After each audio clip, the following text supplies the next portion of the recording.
Largaron el premio Día de la Amistad. Sale a enseñar el camino al participante número 3, Bajan Kadim, pequeña ventaja sobre el número 2, Volcán de Fuego. Tercero se desempeña el número 4, Don Pablo. Cierra la marcha el 1, Rey. Los competidores están enfrentando al primer codo. Sin variantes, siempre el número 3, Bajan Kadim. 2 cuerpos de ventaja sobre el 2, Volcán de Fuego. Tercero se desempeña un cuerpo de estos, el número 4, Don Pablo. Cierra la marcha a 4 cuerpos de este, el número 1, Rey. Los competidores ingresando en la recta opuesta.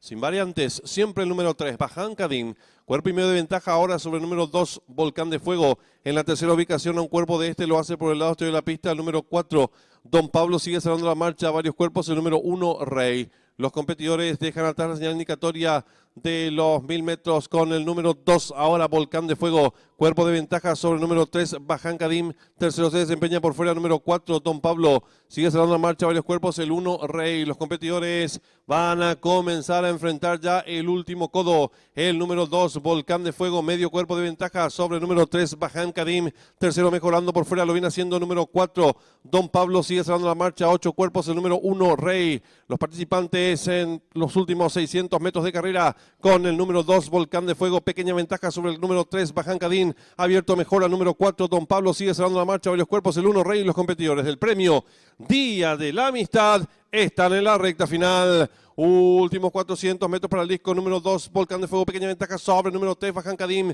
Abierto se desempeña el número 4, Don Pablo. Descuenta ya los últimos 250 metros para el disco. Va a haber lucha en la delantera por el centro de la pista, número 4, Don Pablo. Pequeña ventaja ahora sobre el número 3, Bajan Kadim, que hiciste por dentro. Tercero lo hace el número 2, Volcán de Fuego. Descuenta ya los últimos 100 metros para el disco. Domina por fuera el número 4, Don Pablo. Pequeña ventaja sobre el 3, Bajan Kadim. Pocos metros para el disco, el 4, Don Pablo y Juan Bautista Figueredo. Medio cuerpo de ventaja sobre el número 3, Bajan Kadim. Y cruzaron el disco.